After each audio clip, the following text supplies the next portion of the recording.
ರಾಣಿ ಇವತ್ತಿನ ಸಂಚಿಕೆಯಲ್ಲಿ ಏನಾಗುತ್ತೆ ಅಂತ ನೋಡ್ಕೊಂಡು ಬರೋಣ. ಇಲ್ಲಿ ಕಾವೇರಿ, ರಾಣಿ, ಚಂದು ಸೀದಾ ಮನೆಗೆ ಹೊರಡ್ತಿರ್ತಾರೆ. ಕಾವೇರಿ ಚಂದು ಮತ್ತು ರಾಣಿಗೆ ನೀವು ಮುಂದೆ ಹೋಗಿ ನಾನು ಹಿಂದೆಯಿಂದ ಬರ್ತಿದ್ದೀನಿ ಅಂತ ಹೇಳ್ತಾರೆ. ಮೊದಲೇ ಕಾವೇರಿ ರಾಣಿಗೆ ಕಾಲು ನೋವ್ತಿರುತ್ತೆ. ಚಂದು ಮತ್ತು ರಾಣಿ ಮುಂದೆ ಹೋಗ್ತಾರೆ. ಈ ಕಡೆ ವರ್ಧನ್ ಕಡೆಯವರು ಕಾವೇರಿನ ಕಾರಲ್ಲಿ ಕಿಡ್ನಾಪ್ ಮಾಡ್ಕೊಂಡು ಹೊರಟ್ಬಿಡ್ತಾರೆ. ಅದು ರಾಣಿ ಮತ್ತು ಚಂದುಗೆ ಗೊತ್ತೇ ಆಗಲ್ಲ.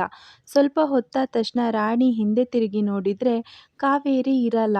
ಚಂದು ಮತ್ತು ರಾಣಿಗೆ ತುಂಬ ಗಾಬರಿ ಆಗುತ್ತೆ. ಈ ಕಡೆ ರಾಣಿ, ಚಂದು ಅಮ್ಮ ಎಲ್ಲಿ ಹೋದ್ರು ಕಾಣಿಸ್ತಾನೆ ಇಲ್ಲಲ್ಲ, ನಮ್ಮ ಹಿಂದೆನೇ ಅಮ್ಮ ಇದ್ರಲ್ಲ, ಈಗ ಎಲ್ಲಿ ಹೋದ್ರು ಅಂತ ಅಳ್ತಾ ಇರ್ತಾಳೆ. ಆಗ ಚಂದು, ನೋಡು ರಾಣಿ ಅಳ್ಬೇಡ, ಅತ್ತೆಗೆ ಈ ಊರೇನು ಹೊಸದಲ್ಲ, ಅವರಿಗೆ ಈ ಊರು ಚೆನ್ನಾಗಿ ಗೊತ್ತುಂಟು, ಬಾ ನಾವು ಹುಡ್ಕೋಣ ಅಂತ ಈ ಕಡೆ ರಾಣಿ ಮತ್ತು ಚಂದು ಹುಡುಕ್ತಿರ್ತಾರೆ. ಒಂದು ಕಡೆ ಸರಳಂಗೆ ಸಿಟ್ಟು ಬಂದು ಬಾಲನ ಹತ್ರ ಬಂದು, ನೀನೇ ಅಲ್ವಾ ಕಾವೇರಿ ಗಂಡ, ಅಲ್ಲ ನೀನು ಮತ್ತು ಕಾವೇರಿ ಇಷ್ಟು ಚೆನ್ನಾಗಿದ್ದೀರಾ, ಮತ್ತ್ಯಾಕೆ ನನ್ನ ಗಂಡನ ಹತ್ರ, ಅಣ್ಣ ನಾನು ಅವನ ಹತ್ರ ಹೋಗೋದೇ ಇಲ್ಲ, ಅವನ ಹತ್ರ ನಾನು ಮಾತಾಡೋದೇ ಇಲ್ಲ ಅಂತ ನಿನ್ನ ಹೆಂಡತಿ ಕಾವೇರಿ ನನ್ನ ಗಂಡನ ಹತ್ರ ಹೇಳ್ತಾರೆ.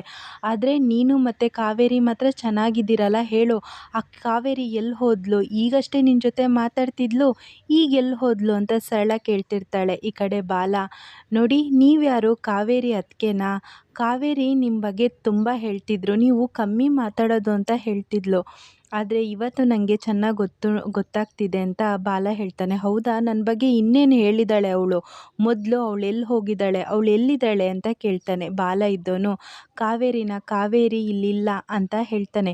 ಸುಳ್ಳು ಹೇಳಬೇಡ, ನೀನು ಮತ್ತು ಕಾವೇರಿ ಚೆನ್ನಾಗಿ ಮಾತಾಡ್ತಿರೋದು ನಾನು ನೋಡಿದ್ದೀನಿ, ನೋಡು ನೀನು ಏನು ಮಾಡ್ತೀಯ ನನಗೆ ಗೊತ್ತಿಲ್ಲ, ನಿನ್ನ ಹೆಂಡತಿ ಹಾಗೆ ನಿನ್ನ ಪ್ರೀತಿಯ ಸಂಕೇತ ಉಂಟಲ್ಲ, ಅದನ್ನು ಫಸ್ಟು ನಮ್ಮ ಮನೆಯಿಂದ ಕರ್ಕೊಂಡು ಹೋಗು ಅಂತ ಸರಳ ಹೇಳ್ತಾಳೆ. ಪುಟ್ಟಕ್ಕ ಬಂದು ಸರಳಂಗೆ ಏನು ಮಾತಾಡ್ತಿದ್ಯಾ, ಬಾ ಫಸ್ಟು ಇಲ್ಲಿಂದ ನಡಿ ಅಂತ ಹೇಳ್ತಾರೆ. ತಡಿಯಮ್ಮ, ಫಸ್ಟು ಇವನ ಹೆಂಡತಿ ಮತ್ತು ಇವನ ಪ್ರೀತಿ ಸಂಕೇತ ನಮ್ಮ ಮನೆಯಿಂದ ಕರ್ಕೊಂಡೋಗ್ಲಿ, ಇವರಿಬ್ಬರು ಹೊರಗೆ ಚೆನ್ನಾಗೇ ಮಾತಾಡ್ಕೊಂಡೆಲ್ಲ ಇದ್ದಾರೆ, ಆದರೆ ನನ್ನ ಗಂಡನ ಮುಂದೆ ಮಾತ್ರ ನಾಟಕ ಮಾಡ್ತಾರೆ ಅಂತ ಬೈತಾ ಇರ್ತಾಳೆ. ಇದನ್ನೆಲ್ಲ ಸತ್ಯ ದೂರದಲ್ಲೇ ನೋಡಿಕೊಂಡು ಸತ್ಯ ಬರ್ತಾನೆ. ಸತ್ಯ ಬಂದವನೇ ಬಾಲನ್ ನೋಡಿ ಸಿಟ್ಟಲ್ಲಿ, ಏಯ್ ನೀನೇನೋ ಮಾಡ್ತಿದ್ಯಾ ಇಲ್ಲಿ, ನೀನು ಯಾಕೆ ಇವನ ಜೊತೆ ಮಾತಾಡ್ತಿದ್ದೀಯಾ ಅಂತ ಸಿಟ್ಟಲ್ಲಿ ಕೇಳ್ತಾನೆ. ಆವಾಗ ಸರಳ ಇದ್ದವಳು, ರೀ ನೀವು ಅಂದ್ಕೊಂಡಂಗೆ ಏನೂ ಇಲ್ಲ ಕಣ್ರಿ, ಇವನು ಮತ್ತು ಕಾವೇರಿ ಚೆನ್ನಾಗೇ ಮಾತಾಡ್ತಿದ್ದಾರೆ, ನೀವು ಮಾತ್ರ ನನ್ನ ತಂಗಿ ಇವನ ಜೊತೆ ಚೆನ್ನಾಗಿಲ್ಲ ಅಂತೆಲ್ಲ ಹೇಳ್ತೀರಾ, ಆದರೆ ಇವರಿಬ್ಬರು ಚೆನ್ನಾಗೇ ಮಾತಾಡ್ತಿದ್ರು, ನಾನೇ ನನ್ನ ಕಣ್ಣಾರೆ ನೋಡಿದೆ ಅಂತ ಹೇಳ್ತಾರೆ. ಆದರೆ ಸತ್ಯನಿಗೆ ತುಂಬ ಸಿಟ್ಟು ಬಂದು, ಏಯ್ ಯಾಕೋ ನೀನು ನನ್ನ ತಂಗಿ ಜೊತೆ ಮತ್ತೆ ಮಾತಾಡ್ತಿದ್ಯಾ ಅಂದಾಗ ಬಾಲ ಕೇಳ್ತಾನೆ, ನನ್ನ ಹೆಂಡ್ತಿ ನಾನು ಮಾತಾಡೋದೆ ಮತ್ಯಾರ ಜೊತೆ ಮಾತಾಡಲಿ, ಮಾತಾಡೋದಲ್ಲದೆ ನಾನು ಅವಳ ಜೊತೆ ಅವಳನ್ನು ಕರ್ಕೊಂಡು ಹೋಗ್ತೀನಿ ಅಂತ ಹೇಳ್ತಾರೆ. ಏನು ಕರ್ಕೊಂಡು ಹೋಗೋದು, ಒಂದು ಸಲ ನೀನು ಅವಳನ್ನ ಕರ್ಕೊಂಡೋಗಿ ಅವಳು ಅನುಭವಿಸ್ತಿರೋದೇ ಸಾಕು, ಪಾಪ ಅವಳು ಕೊಲೆನೇ ಮಾಡಿಲ್ಲ, ಆದರೆ ಕೊಲೆ ಕೇಸಲ್ಲಿ 10 ವರ್ಷ ಜೈಲು ಶಿಕ್ಷೆ ಅನುಭವಿಸಿದ್ದಾಳೆ, ನಿನ್ನನ್ನು ನಂಬಿ ಒಂದು ಸಲ ಅವಳು ಮೋಸ ಹೋಗಿದ್ದಾಳೆ, ಪದೇ ಪದೇ ಅವಳಿಗೆ ಮೋಸ ಹೋಗೋಕ್ಕೆ ಇಷ್ಟ ಇಲ್ಲ ಅಂತ ಸತ್ಯ ಹೇಳ್ತಾನೆ. ಆವಾಗ ಬಾಲ ಇದ್ದವನು, ಸತ್ಯ ನಿನಗೆ ಸಿಟ್ಟು ಬರೋದು ನ್ಯಾಯ, ನಿನ್ನ ಸ್ಥಾನದಲ್ಲಿ ನಾನಿದ್ರೂ ಹಾಗೆ ಮಾಡ್ತಿದ್ದೆ, ನಾನು ಮಾಡಿರೋ ತಪ್ಪಿಗೆ ಪಶ್ಚಾತ್ತಾಪ ನಾನೀಗ ಪಡ್ತಾ ಇದ್ದೀನಿ, ನನಗೆ ಎಲ್ಲ ಗೊತ್ತಾಗಿದೆ ನಾನು ಏನು ತಪ್ಪು ಮಾಡಿದ್ದೀನಿ ಅಂತ. ಆದರೆ ಸತ್ಯ ಮಾತ್ರ ಅವನ ಮಾತನ್ನ ಏನೂ ಕೇಳ್ತಿರಲ್ಲ. ಬಾರೆ ಇವನ ಜೊತೆ ಏನು ಮಾತಾಡೋದು ಅಂತ ಈ ಕಡೆ ಸರಳಂಗೆ ಕರ್ಕೊಂಡು ಹೋಗ್ತಾ ಇರ್ತಾರೆ. ಆದರೆ ಬಾಲ ದೂರದಲ್ಲಿ, ಬರೀ ನನ್ನನ್ನು ಕಾವೇರಿಯಿಂದ ದೂರ ಮಾಡ್ತಿದ್ದೀರಾ ಅಥವಾ ನನ್ನ ಪ್ರೀತಿಯ ಸಂಕೇತದಿಂದನೂ ದೂರ ಮಾಡ್ತಿದ್ದೀರಾ ಅಂತ ಜೋರಾಗಿ ಹೇಳ್ತಾನೆ. ಆವಾಗ ಸತ್ಯನಿಗೆ ಗೊತ್ತಾಗಿ ಸರಳನ ಮುಖ ನೋಡೋತ್ತಿಗೆ ಸರಳ ಮಾತ್ರ ಏನೂ ಹೇಳೋದೇ ಇಲ್ಲ, ನಾನು ಹೇಳೇ ಇಲ್ಲ ಅಂತ ಸನ್ನೆ ಮಾಡ್ತಾ ಇರ್ತಾಳೆ. ಈ ಕಡೆ ಸತ್ಯ ಮತ್ತು ಸರಳ ಪುಟ್ಟಕ್ಕ ಸೀದಾ ಮನೆಗೆ ಹೋಗ್ಬಿಡ್ತಾರೆ. ಬಾಲ ಅಲ್ಲೇ ಯೋಚನೆ ಮಾಡಿಕೊಂಡು, ಅಲ್ಲ ಅವ್ರ ಅತ್ತಿಗೆ ಪ್ರೀತಿಯ ಸಂಕೇತ ಅಂತ ಹೇಳಿದ್ರಲ್ಲ, ಪ್ರೀತಿಯ ಸಂಕೇತ ಅಂದರೆ ನನ್ನ ಮಗು ಇರ್ಬೋದಾ ಅಂತ ಯೋಚನೆ ಮಾಡ್ತಾನೆ. ಇಲ್ಲ ಸತ್ಯ ಹೇಳಿದ್ನಲ್ಲ ನನ್ನ ಮಗು ಯಾವತ್ತೂ ಸತ್ತೋಗಿದೆ ಅಂತ, ಮತ್ತ್ಯಾಕೆ ಹೇಳ್ತಾರೆ ಅಂತ ಸೀದಾ ಅಲ್ಲಿಂದ ಹೊರಡ್ತಾನೆ. ಇಲ್ಲಿ ರಾಣಿ ಮತ್ತು ಚಂದು ಬಾಲನಿಗೆ ಸಿಗ್ತಾರೆ, ಅಳ್ತಾ ಇರ್ತಾರೆ. ಅಷ್ಟೊತ್ತಿಗೆ ಬಾಲ ಬಂದು ರಾಣಿ ಏನಾಯಿತು ಯಾಕೆ ಅಳ್ತಿದ್ಯಾ ಅಂದಾಗ ಫ್ರೆಂಡು ನಾನು ನಮ್ಮಮ್ಮ ಚಂದು ಎಲ್ಲರೂ ಹೊರಗೆ ಬಂದಿದ್ದರು. ಆದರೆ ಇಲ್ಲಿ ನೋಡಿದರೆ ಅಮ್ಮ ಕಾಣಿಸ್ತಾನೇ ಇಲ್ಲ ಅಂದಾಗ ಏನು ಹೇಳ್ತಿದ್ಯಾ ಕಾಣಿಸ್ತಿಲ್ವಾ ಇಲ್ಲೇ ಎಲ್ಲ ಹೋಗಿದ್ದಾರೆ ಅಂದಾಗ ಚಂದು ಇದ್ದೋನು ಇಲ್ಲ ಅಂಕಲ್ ನಾವೆಲ್ಲ ಕಡೆ ಹುಡುಕಿದ್ವು ಆದರೆ ಅತ್ತೆ ಎಲ್ಲೂ ಕಾಣಿಸ್ತಿಲ್ಲ ಅಂತ ಹೇಳ್ತಾರೆ. ಹೌದಾ ಸರಿ ಆಯಿತು ನಿಮ್ಮ ಅಮ್ಮ ಹೇಗಿದ್ದಾರೆ ಅಂತ ಹೇಳು ಅಂದಾಗ ರಾಣಿ ಅಮ್ಮ ಯಾವ ಸೀರೆ ಉಟ್ಟಿದ್ರು ಹೇಗಿದ್ರು ಅಂತೆಲ್ಲ ಹೇಳ್ತಾರೆ. ಆದರೆ ಬಾಲನಿಗೆ ಮಾತ್ರ ಕಾವೇರಿನೇ ನೆನಪಾಗ್ತಾನೆ. ಮತ್ತು ರಾಣಿ ಫ್ರೆಂಡು ಅಂದಾಗ ಅವನಿಗೆ ಮತ್ತೆ ಹೇಳು ಅಂದಾಗ ನನ್ನ ಅಮ್ಮ ಹೀಗೆಲ್ಲ ಇದ್ದರು ಆದರೆ ಕಾಣಿಸ್ತಾ ಇಲ್ಲ ಅಂತ ಹೇಳ್ತಾರೆ. ಈ ಕಡೆ ಬಾಲ ರಾಣಿ ಮತ್ತು ಚಂದುನು ಎಲ್ಲರ ಹತ್ರ ಹುಡುಕ್ತಾ ಇರ್ತಾರೆ. ದಾರಿಯವ್ರ ಹತ್ರ ಎಲ್ಲ ಕೇಳ್ತಿರ್ತಾರೆ. ಅಂಗಡಿ ಹತ್ರನೂ ಹೋಗಿ ರಾಣಿ ಅಮ್ಮ ನೋಡಿದ್ರ ಅಂತ ವಿಚಾರಿಸ್ತಾ ಇರ್ತಾನೆ. ಈ ಕಡೆ ವರ್ಧನ್ ಕಡೆ ರೌಡಿಗಳು ಕಾವೇರಿನ ಕರ್ಕೊಂಬಂದು ವರ್ಧನ್ ಹತ್ರ ಬಿಡ್ತಾರೆ. ಆ ಕಡೆ ಕಾವೇರಿಗೆ ತುಂಬ ಸಿಟ್ಟು ಬರ್ತಿರುತ್ತೆ. ಅಲ್ಲ ನೀನೆಷ್ಟು ಹೇಡಿ ಅಂತ ಈಗ ನನಗೆ ಗೊತ್ತಾಗ್ತಾ ಉಂಟು. ನಿನಗೆ ಧೈರ್ಯವಾಗಿ ಫೇಸ್ ಟು ಫೇಸ್ ನಿನಗೆ ಫೈಟ್ ಮಾಡೋಕ್ಕೆ ಆಗಲ್ವಾ? ಈ ಥರ ಕಿಡ್ನಾಪ್ ಮಾಡ್ಕೊಂಬಂದು ಹೆದರಿಸ್ತಿದ್ಯಲ್ಲ ನಿನಗೆ ನಾಚಿಕೆ ಆಗಲ್ವಾ ಅಂತ ಹೇಳ್ತಿರ್ತಾಳೆ. ವರ್ಧನಿಗೆ ಮತ್ತೆ ಕೋಪ ಬಂದು ಎಲ್ಲರ ಮುಂದೆ ನನಗೆ ಕೆನ್ನೆಗೆ ಹೊಡೆದೆ ಅಲ್ಲ, ನಾನು ಏನು ಅಂತ ನಿನಗೆ ತೋರಿಸ್ತೀನಿ. ಅದು ಅಲ್ಲದೆ ನಿನಗೆ ಕೊಬ್ಬು ಹೆಚ್ಚಾಗಿದೆ, ಅದನ್ನು ಹೇಗೆ ಇಳಿಸ್ಬೇಕಂತನೂ ನನಗೆ ಚೆನ್ನಾಗಿ ಗೊತ್ತುಂಟು. ಇವಳನ್ನ ರೂಮಿಗೆ ಕರ್ಕೊಂಡೋಗ್ರು ಅಂತ ರೌಡಿಗಳಿಗೆ ಹೇಳ್ತಾರೆ.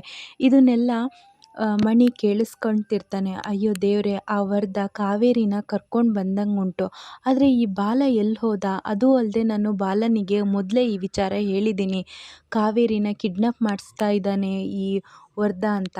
ಆದ್ರೂ ಇವನು ಎಲ್ಲಿಗೆ ಹೋದ ಅಂತ ಈ ಕಡೆ ವರ್ಧ ಬಾಲನಿಗೆ ಫೋನ್ ಮಾಡ್ತಾನೆ ಮಣಿ. ಈ ಕಡೆ ಪಾಪ ಬಾಲನು ಕಾವೇರಿನ ಹುಡುಕ್ತಾ ಇರ್ತಾರೆ, ಅಂದರೆ ರಾಣಿ ಅಮ್ಮನ ಹುಡುಕ್ತಾ ಇರ್ತಾರೆ. ಆ ಕಡೆ ಬಾಲನಿಗೆ ಫೋನ್ ಮಾಡುತ್ತೆ. ಫೋನ್ ರಿಸೀವ್ ಮಾಡಿ ಈ ಕಡೆ ಮಣಿ ಹೇಳ್ತಾನೆ, ವರ್ಧನ್ ಕಡೆಯವರು ಕಾವೇರಿನ ಕಿಡ್ನಾಪ್ ಮಾಡ್ಕೊಂಡು ಇಲ್ಲಿ ಕರ್ಕೊಂಡು ಬಂದಿದ್ದಾರೆ, ನೀನು ಎಲ್ಲಿಗೆ ಹೋಗಿದ್ಯಾ, ಬೇಗ ಬಾ, ಏನಾದ್ರು ಹೆಚ್ಚು ಕಮ್ಮಿ ಆಗ್ಬೋದು ಅಂದಾಗ ಸರಿ ಸರಿ ನಾನು ಈಗನೇ ಇಲ್ಲಿಂದ ಹೊರಡ್ತೀನಿ ಅಂತ ಗಾಬರಿಯಾಗಿ ಬಾಲ ಹೇಳ್ತಾನೆ. ಆವಾಗ ಕಾವೇರಿ ರಾಣಿ ಇದ್ದವರು ಎಲ್ಲಿಗೆ ಹೋಗ್ತಿದ್ಯಾ ಫ್ರೆಂಡ್, ನಮ್ಮಮ್ಮನ ಹುಡ್ಕಲ್ವ ನೀನು ಅಂದಾಗ ಒಂದು ಸ್ವಲ್ಪ ಅರ್ಜೆಂಟ್ ಕೆಲಸ ಇದೆ, ನಾನು ಇಲ್ಲಿಗೆ ಬೇಗ ಹೋಗಿಬಿಟ್ಟು ಬರ್ತೀನಿ ಅಂತ ಹೇಳ್ತಾರೆ. ಅಲ್ಲ ಫ್ರೆಂಡ್, ನೀನು ಅವಾಗನೂ ಅಷ್ಟೇ ನಮ್ಮ ಅಪ್ಪನ ಹುಡ್ಕೊಡ್ತೀನಿ ಅಂತ ಹೇಳಿದೆ, ಆದರೆ ಅದ್ರ ಬಗ್ಗೆನೂ ಏನೂ ಇಲ್ಲ. ಈಗ ನೋಡಿದರೆ ನಮ್ಮ ಅಮ್ಮನ ಹುಡ್ಕೊಡು ಅಂದ್ರೂ ನೀನೇನೂ ಮಾತಾಡೋದೇ ಹೋಗ್ತಿದ್ಯಲ್ಲ ಅಂದಾಗ ಏನೂ ಆಗಲ್ಲ, ನಿಮ್ಮಮ್ಮ ಎಲ್ಲೂ ಹೋಗಿರಲ್ಲ, ನೋಡಿ ಒಂದು ಸಲ ಮನೆಗೇನಾದ್ರು ಹೋಗಿರ್ಬೋದು, ಅಲ್ಲಿ ಹೋಗಿ ವಿಚಾರಿಸಿ ಅಂತೇಳಿ ನಂಗೆ ಅರ್ಜೆಂಟ್ ಕೆಲಸ ಇದೆ, ಬೇಗ ಹೋಗಿ ಬರ್ತೀನಿ ರಾಣಿ ಅಂತ ಹೇಳಿ ರಾಣಿನ ಸಮಾಧಾನ ಮಾಡಿ ಅಲ್ಲಿಂದ ಬಾಲ ಹೊರಟ್ಬಿಡ್ತಾನೆ.